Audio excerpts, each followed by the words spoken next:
Escojan bien a sus amistades y a quienes los rodean. Nunca saben si van a involucrarse con personas que les van a traer más miseria que alegría. Lamentablemente, mi caso es de esos que una quisiera evitar. Todo comenzó cuando mi novio, Diego, se integró a un círculo de amigos que conoció por su amigo Osvaldo, con el que trabajaba en la misma empresa. A mí Osvaldo nunca me ha caído particularmente bien. Tampoco me cae mal. Me parece un poco bobo y digamos que lo tolero porque ha sido buen amigo de Diego. Sin embargo, la gente de este grupito de amigos pone mi tolerancia al límite.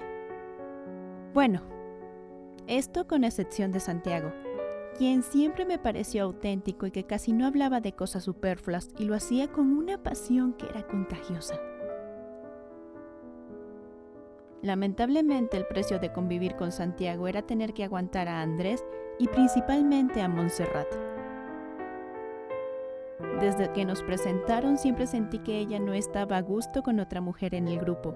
Ya saben, el complejo de la abeja reina quizás. Todo empeoró radicalmente cuando se me ocurrió hacer la observación de que ella estaba enamorada de Santiago, sin saber en ese momento que años antes ellos habían sido pareja. Creo que evidenciarla le dolió y desde entonces se enfocó en hacerme sentir incómoda. La pandemia nos hizo un favor a todos los que ahora interactuábamos en ese grupo. Antes de que todo el tema del COVID-19 comenzara, nos vimos en un bar y para efectos prácticos, Andrés, Montserrat y yo no nos dirigimos la palabra más allá del saludo y la despedida. Después, ya no tuvimos que vernos. Fue triste en cierto modo, porque lo que pudo juntarnos de nuevo fue la muerte de Santiago. Yo sabía que algo malo pasaría desde que Osvaldo recibió esa llamada extraña, cuando estábamos con él, mi novio y yo. Un par de días después nos avisaron de su deceso, y Diego estaba renuente a asistir al funeral. Yo sí tenía deseo de despedirme de Santiago. Como dije, él me caía bien. Pero más allá de mi deseo personal, estaba convencida de que teníamos una responsabilidad con Osvaldo y con los demás, a pesar de la mala relación que yo tuviera con ellos. Mi novio me aseguró de que llegásemos cuando Andrés y Montserrat no estuvieran. Eso me molestó mucho. No solo me pareció una falta de respeto, estoy seguro en que lo hizo pensando en que debía evitar una discusión, cuando yo soy perfectamente capaz de comportarme en una situación así, y mucho menos quería que Montserrat pensara que la estaba evitando. En fin, el daño estaba hecho. En el funeral nos despedimos de Santiago, o eso creíamos, y yo le di espacio a Diego para que hablara con Andrés y Osvaldo. Pude escuchar algo extraño en el que Andrés contaba haber tenido un sueño, muy similar a otro que tuvo de manera simultánea Montserrat. Esto generó una fuerte impresión en mi novio, quien parecía tener detalles que yo no había escuchado en la historia que contó Andrés. Sin embargo, yo sabía algo que escuché en el funeral que hasta ese momento estaba segura de que Diego no sabía. Santiago se había suicidado, ahorcándose en la regadera. Decidí que era información mala vida y que sería mejor no comentarla, pues estaba claro que la querían mantener en secreto. Unos 10 días después del funeral, todos seguíamos muy alterados, aunque de diferente manera. Para mí era un shock de saber que alguien relativamente cercano había decidido acabar con su vida, y más de una forma que yo no lograba entender.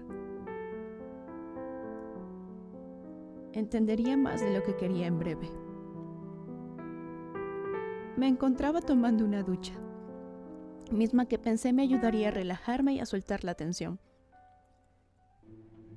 Mientras me lavaba mi cabello y mi cara, cerré los ojos por un momento, en el cual comencé a sentir que apretaba mi cuello, impidiendo que el aire pudiese pasar por mis pulmones.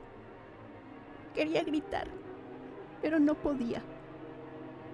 Un pensamiento llegó a mi mente. Santiago.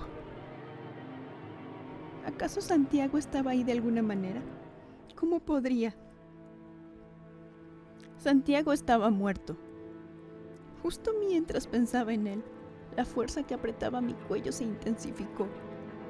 Resbalé, pero alcancé a caer sobre una de mis rodillas para no desplomarme por completo en el piso de la regadera. Yo me estaba desvaneciendo. Necesitaba aire a como diera lugar.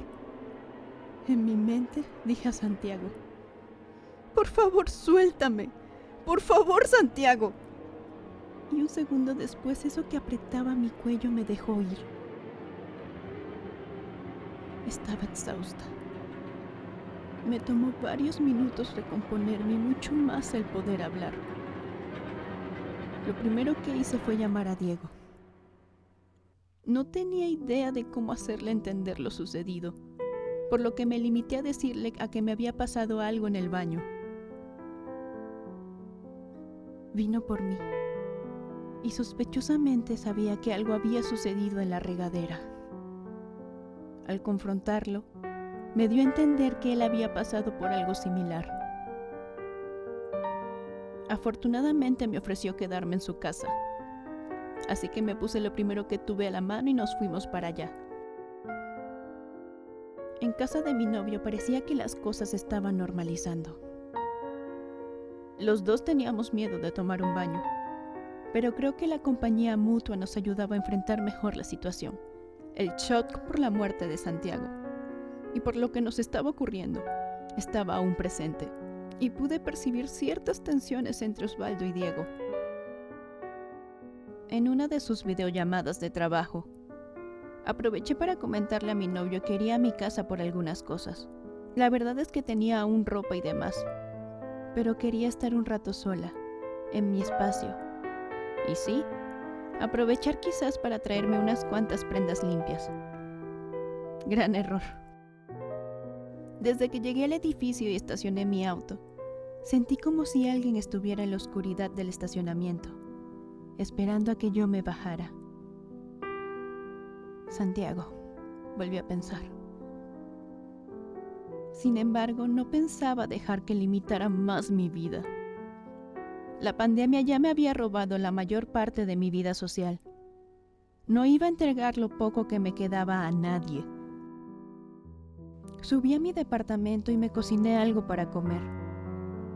Miré una serie por un rato y al cabo de unas 3 horas tuve esa necesidad de regresar con Diego.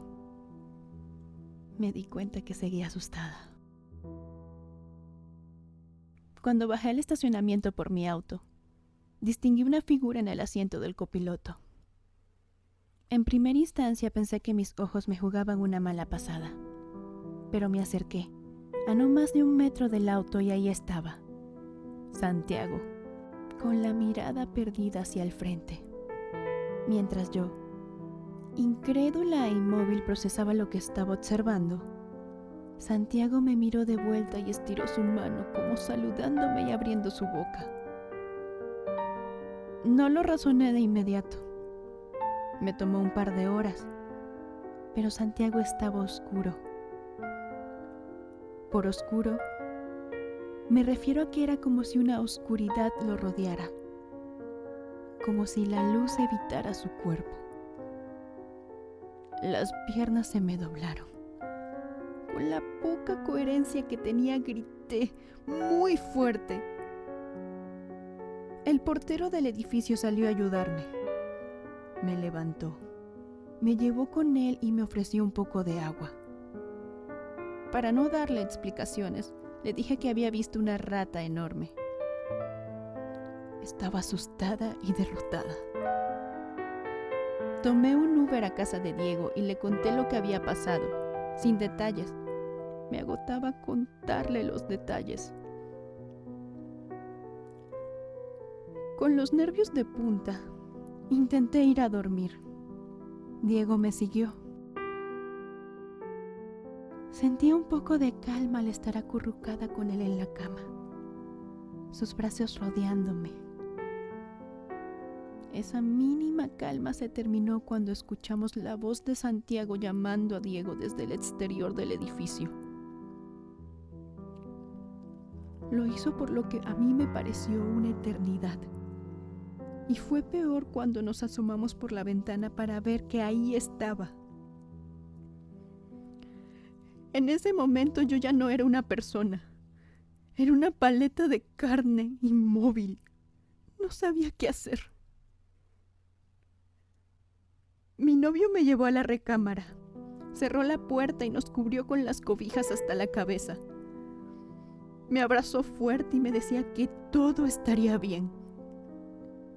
La voz dejó de escucharse al cabo de un rato. No dormimos, pero reconozco que Diego logró reconfortarme lo suficiente como para no acabar con un ataque de pánico. Para mí era claro que más cosas estaban sucediendo y que esto no era nada más con nosotros. Seguramente los demás también estaban viviendo un infierno. Andrés y Montserrat organizaron una reunión a la que todos acudimos. Había algo raro en ellos. Quizás solo estaban asustados, pero yo presentía que algo se traían entre manos. Fue muy sospechoso también que de la nada decidieron que era bueno despedirse de Santiago. ¿No lo habían hecho en el funeral? Como fuese, yo dije mis palabras y de corazón le decía a Santiago que ya podía descansar. Corrimos con suerte, porque al parecer logramos persuadir al espíritu errante de dejarnos en paz.